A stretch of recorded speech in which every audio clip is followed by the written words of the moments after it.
یہ تو حدیثیں جو ہیں بڑی میٹھی میٹھی ہیں، ہم امتی ہیں اللہ کے رسول کے اور ہم پہنچیں گے اور ہمیں حضور جو ہے اس حوض سے پلائیں گے، وہ آپ ہمارے ساتھی ہوں گے،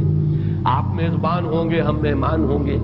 لیکن یہ کہ ایک اور حدیث سن لیجئے تو شاید یہ ساری خوشی جو ہے ختم ہو جائے گی۔ امتی سے مراد کیا ہے؟ وہ نہیں کہ جو نسلاً مسلمان ہیں، مسلمانوں کے گھر پیدا ہو گیا، آج کا مسلمان نہیں، حضور کے زمانے کا مسلمان بھی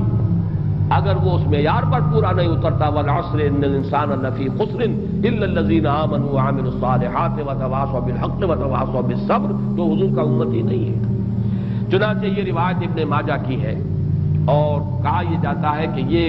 الفاظ آپ نے یوم عرفہ کا جو خطبہ ہے اس میں ارشاد فرمائے، الا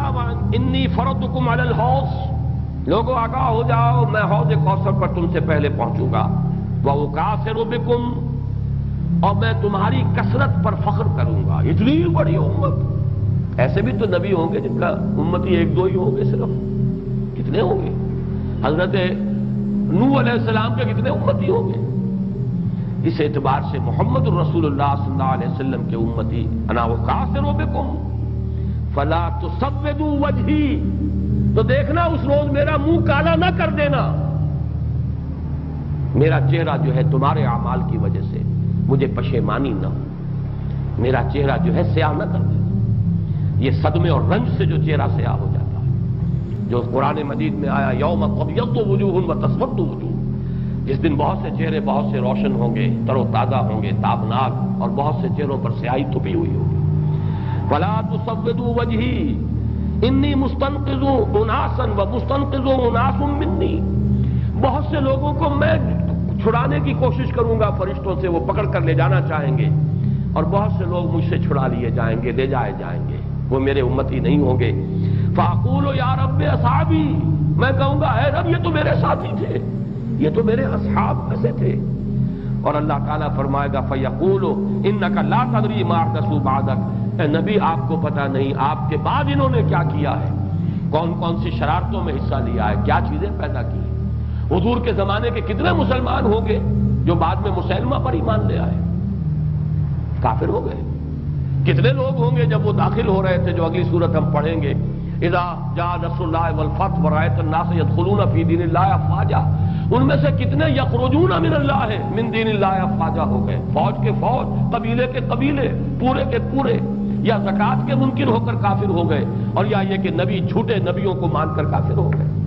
تو اے نبی یہ آپ کے امتی نہیں ہے۔ پھر یہ کہ جنہوں نے بھی احدثوا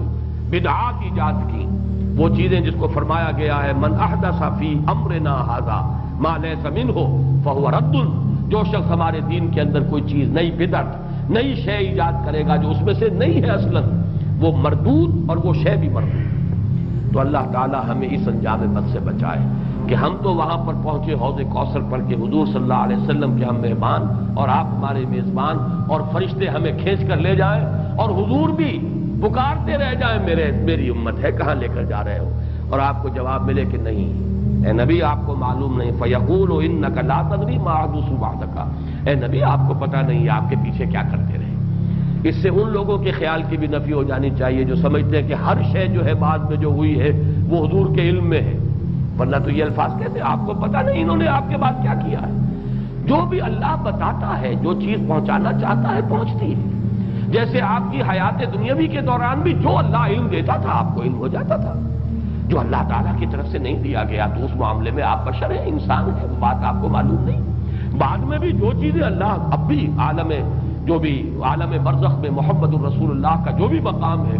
جو کچھ اللہ پیش کرتا ہے پہنچاتا ہے، پہنچتی ہے بات۔ لیکن جو اللہ نہیں پہنچاتا، حضور کے پاس اپنا کوئی اختیار نہیں ہے کہ وہ ان تمام چیزوں کو جان لے، ورنہ یہ الفاظ جو ہے کہ آپ کو نہیں معلوم انک لا تدری ما احدثوا بعدک،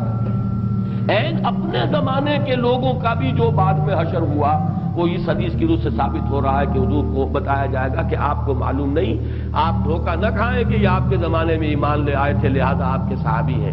بعد میں جو کچھ انہوں نے کیا ہے وہ آپ کو معلوم نہیں۔